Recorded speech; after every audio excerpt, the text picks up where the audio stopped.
Chers amis, chers camarades, je suis très heureux de vous retrouver ce soir pour ce dernier meeting de cette campagne des élections européennes qui auront lieu dans quelques heures maintenant, puisque, vous le savez, cela a été dit, ces élections européennes ont lieu ce dimanche. Élections européennes pour lesquelles, je sais, vous êtes nombreuses et nombreux à vous être mobilisés tout au long de la campagne. Très heureux d'être ici, très heureux d'être à Martigues, très heureux de pouvoir partager ce moment avec vous qui est évidemment un moment un peu émouvant parce que c'est l'occasion de se rappeler de ces longs mois de campagne, longs mais heureux. Heureux parce que cette campagne, nous l'avons menée tambour battant, nous l'avons menée en nous appuyant sur des militantes, des militants, des hommes et des femmes qui se battent pour leurs idées, des hommes et des femmes qui se battent pour leurs valeurs, des hommes et des femmes qui ne font pas de la politique comme on joue au PMU, des hommes et des femmes qui considèrent que ça vaut le coup de se mobiliser pour des idéaux qu'on porte.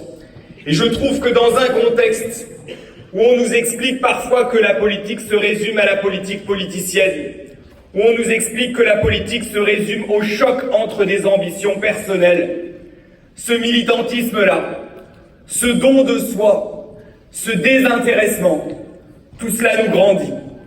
Et c'est précisément ce qui fait, je crois, que cette campagne était belle. Cela a été une révélation pour quelques-uns, mais pour ce qui me concerne, ça n'a pas été une révélation du tout, parce que je suis adhérent de ce parti depuis plus de 20 ans, et que je sais à quel point c'est un beau parti, et un parti qui mérite mieux que l'image qu'on en donne parfois.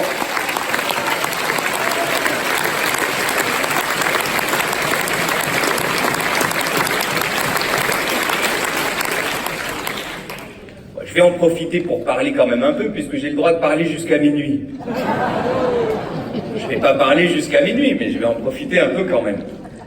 À l'heure de clore cette campagne, je pense évidemment à toutes celles et tous ceux que j'ai eu la chance de rencontrer. Je pense à toi notamment, Ella, que j'avais eu la chance de rencontrer avec Jérémy à la Fédération des Bouches-du-Rhône du Parti communiste. Et déjà à ce moment-là, j'avais été frappé par ce que tu disais, par la justesse de ton témoignage, qui est plus qu'un témoignage, c'est un combat, et un combat qui t'honore, et je voudrais qu'une fois de plus on t'applaudisse très fort.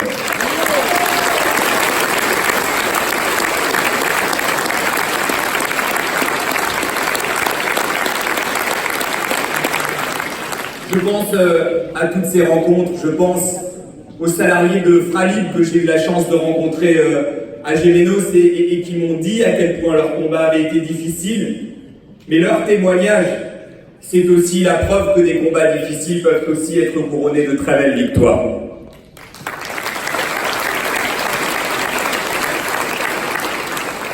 Je pense à toutes ces rencontres, je pense par exemple à ces dockers du Havre, rencontrés il y a une semaine, 2 jours après qu'ils aient bloqué un navire qui devait transporter des armes à destination de l'Arabie Saoudite qui servait derrière à faire la guerre au Yémen. Gloire à ces dockers.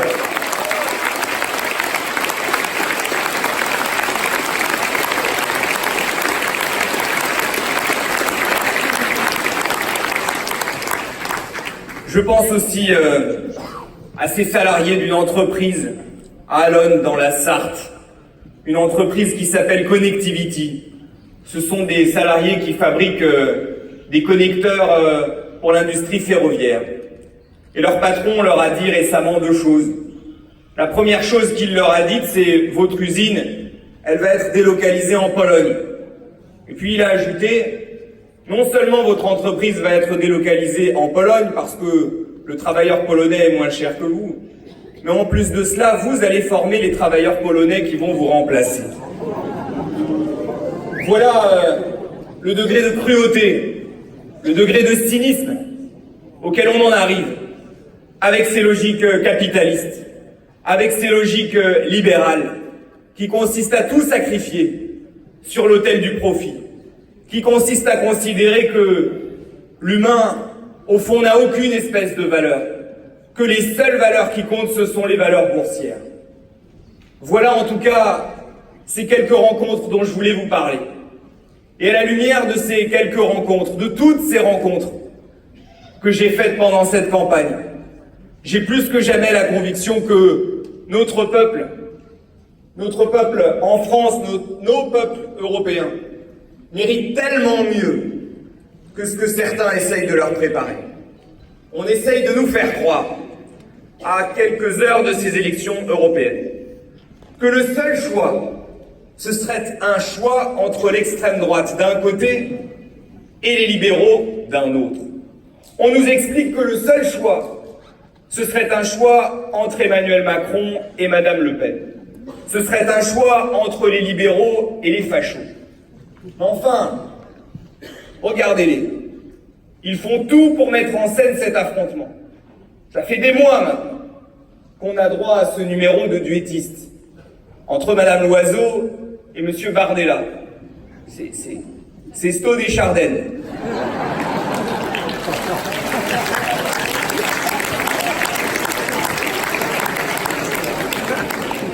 Donc oui, nous méritons mieux.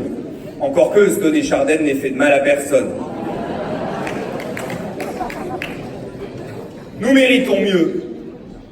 Parce que cet affrontement, c'est un affrontement entre gens qui, au fond, sur les grandes questions économiques et sociales, sur la question du pouvoir d'achat, sur la question du travail, sur la question de la répartition capital-travail, sur toutes ces questions-là, ils sont d'accord. Ils ne sont pas favorables à l'augmentation du SMIC. Ils ne sont pas favorables à l'augmentation des salaires. Ils ne sont pas favorables au rétablissement de l'impôt de solidarité sur la fortune. D'ailleurs, Madame Le Pen, on la comprend, elle est concernée.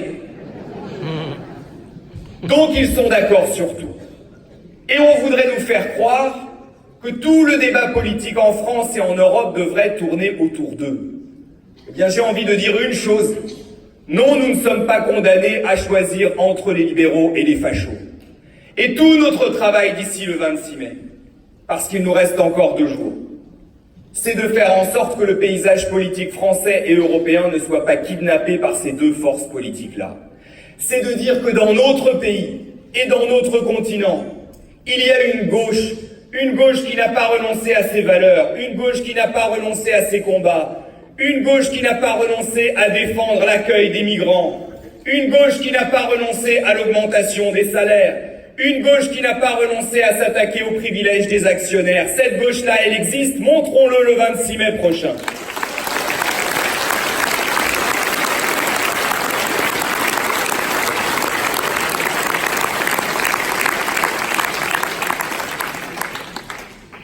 Alors pour nous dissuader d'aller voter, ils ont commencé effectivement par mettre en scène cet affrontement entre les libéraux et les fachos.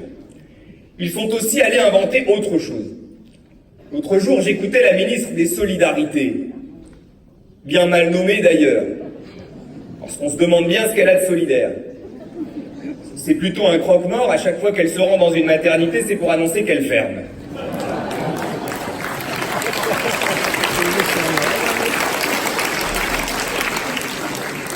Donc la ministre des Solidarités, Madame Buzyn, elle était à la télévision l'autre jour. Vous savez, ils ont fait appliquer tous les ministres parce qu'ils ont dû considérer que leur tête de liste n'était pas complètement optimale. Vous savez, celle qui a des problèmes de mémoire. Donc Madame Buzyn, elle disait « Nous n'arrivons pas à faire comprendre aux Français que les élections européennes ont uniquement un enjeu européen et pas national. » Déjà, la phrase commençait mal. Nous n'arrivons pas à faire comprendre aux Français. Parce qu'évidemment, on est bête. Et donc, elle nous disait, ce sont des élections européennes, rien à voir avec les questions qui intéressent les Français au quotidien. Assez curieux parce que l'autre jour, j'ai relu les recommandations de la Commission européenne du mois de juin. Et dans ces recommandations du mois de juin, le président de la Commission européenne, M. Juncker, disait 2 choses. Il disait, premièrement, ce brave M. Juncker, il ne faut pas que la France augmente le SMIC. Lui qui est payé 32 000 € par mois et qui s'est augmenté de 7% depuis 2014. il disait « il ne faut pas augmenter le SMIC ». Et puis il nous adressait, à nous les Français, une deuxième recommandation. Il nous disait « il faut vraiment que la France mette en place une réforme des retraites, c'est-à-dire une réforme des retraites par points ». Nous, on sait ce que ça veut dire, la retraite par points, ça veut dire point de retraite pour plein de retraités.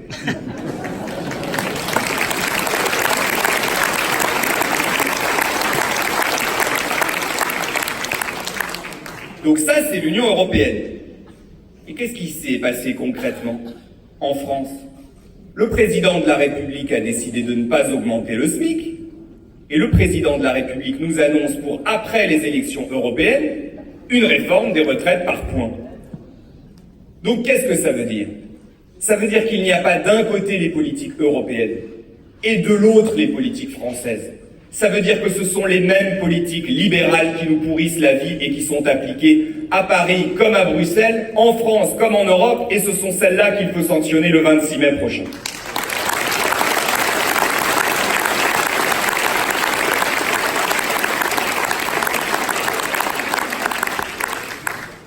Et donc nous disons au fond une chose simple, c'est que ce que nous payons depuis des années maintenant, ce sont précisément ces politiques libérales.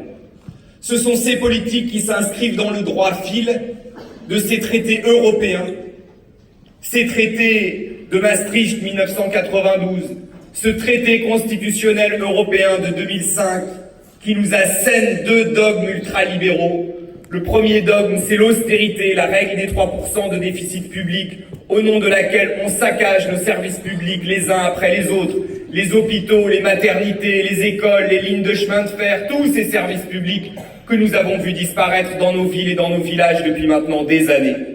Et le deuxième dogme, c'est la concurrence libre et non faussée, qui fait qu'on dit aux travailleurs français, il faut que tu te serres la ceinture parce que le travailleur polonais est prêt à travailler pour moins cher que toi, et qu'on dit aux travailleurs polonais, il faut que tu te serres la ceinture parce que le travailleur roumain est prêt à travailler pour encore moins cher que toi. Et c'est comme ça qu'on crée de la haine entre les peuples de l'Union européenne.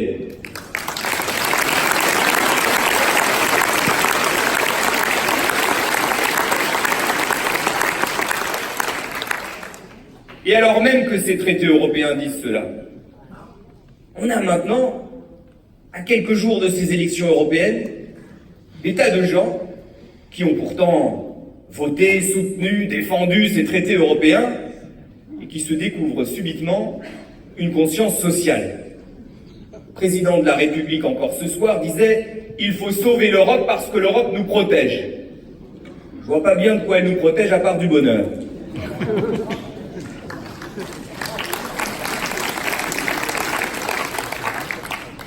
Donc il est temps de changer le cours de cette Union européenne. Et ça n'est possible qu'à la condition de rompre avec la logique de ces traités européens. De défendre, à l'inverse de cette Europe de l'argent, une Europe des gens, une Europe de l'humain et de la planète d'abord. Ça tombe bien, c'est notre programme.